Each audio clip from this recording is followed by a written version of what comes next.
Magandang araw mga kaibigan. Bigyan natin ng reaction opinion itong Dare to Ask.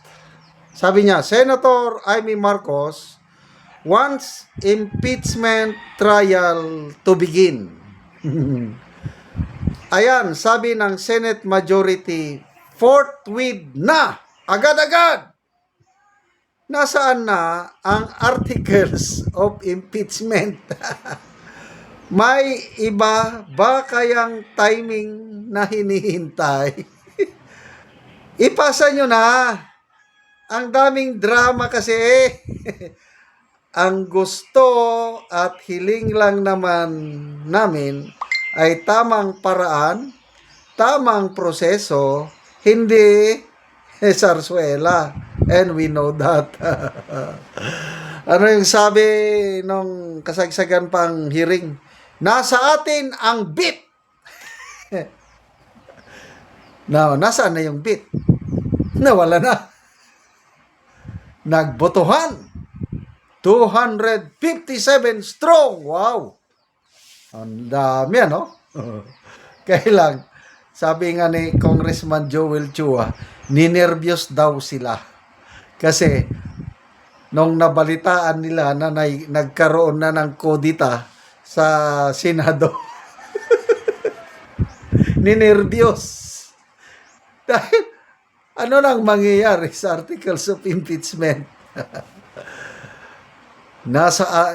Kanta ba yun? Yung nasa atin ang bit. Nasa iyo ang bit. Bit. Oh. Malala natin, last year, ang bilis-bilis nila, no? After yung half day na pirmahan, paspas. Halos lumipad ang Secretary General ng House para isubmit ang articles of impeachment sa Senado. That was February 5, 2025. Ito naman, May 11. Ano kaya sa tingin nyo? Kung walang kodita si Senado, ngayon is May 13 na.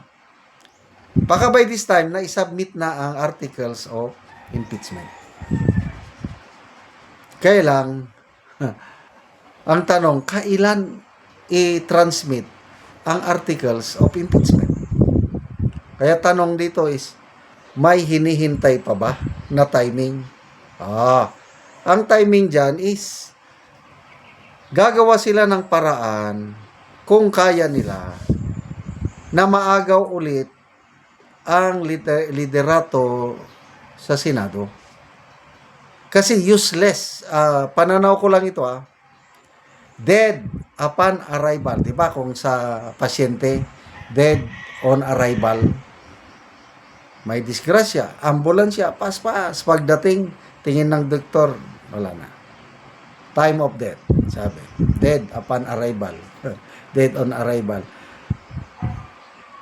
Sa ilustrasyon, paningin ko lang ito, pag hindi mapalitan yung Senate leadership, habang ang Brave 13, may Brave 18, yung Marines naman yon, may Brave 25, yung mga kongresista who stood their ground, voted no sa impeachment ni VP Sara.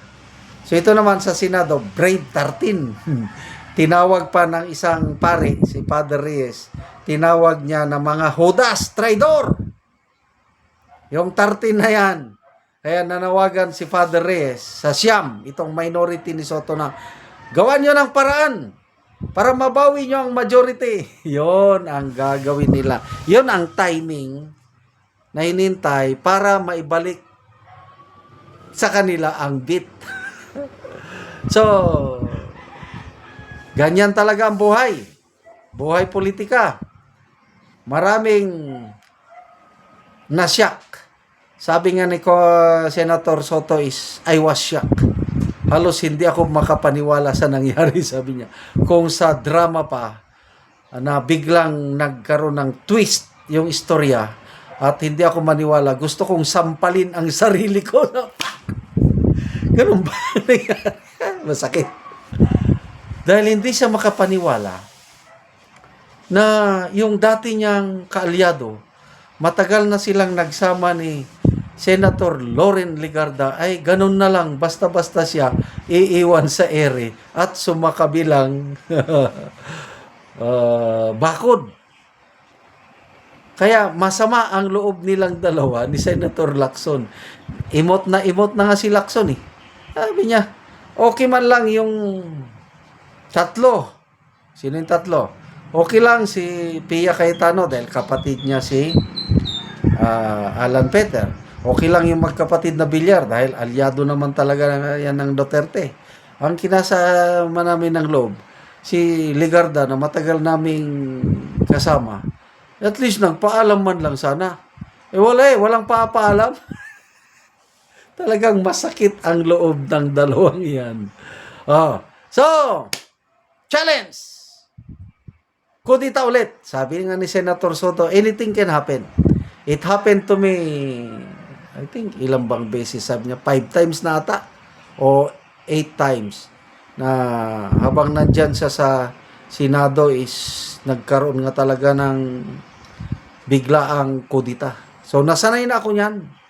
Kaya wag po tayong magtaka or magdasal po tayo, mga kapwa ko DDS, na sana yung Brave 13, walang mangyari sa kanila, buo pa rin sila. Wala nang babaliktad. At para itong mga Chua, Luistro, Ridon, kung ano pa alak ko, ano kayang Portwin, trial kagad. Ayan na. Anong mangyayari kina Madriaga? Anong mangyayari kina Trillanes? Matibag, yung mga testigo nila. Haharap sila sa isang hostile na territory. Kasi teritoryo na ng Duterte yung Senado with the Duterte loyalist. 13 sila. Wala na. Kaya ang bit, wala na kay Luistro. Nasa kay BP Sara na ang bit sa pangyayaring ito. Ay, buhay politika. Napaka-gulo talaga. Salamat mga kaibigan sa channel sa pagsubaybay nyo sa channel na ito. Nakakatulong kayo ng malaki sa tribong Talandig ng Bukidnon dahil ang sweldo natin sa channel is pantulong po sa tribo. Namimigay tayo ng libreng yero at pako para makapagpatayo sila ng mas maayos na tirahan. Panoorin nyo ang video na ito. Karon mo na ni ang natagaan na mo gero si Angkol kuha na ni karon mag-atop na.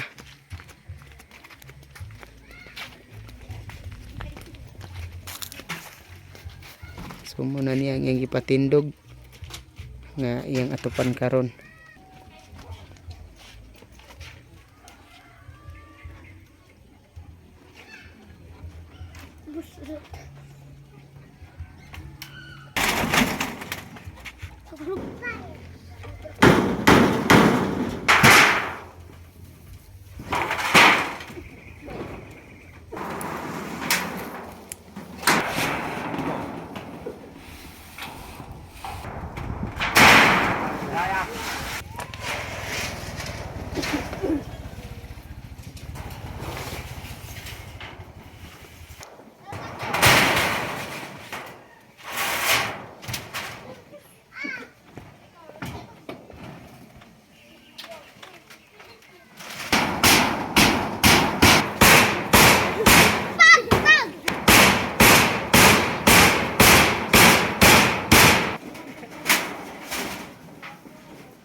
Karon naman nagyud si Angkol sa pag-atop sa iyang balay sa nahatag sa namo sa iyang yero.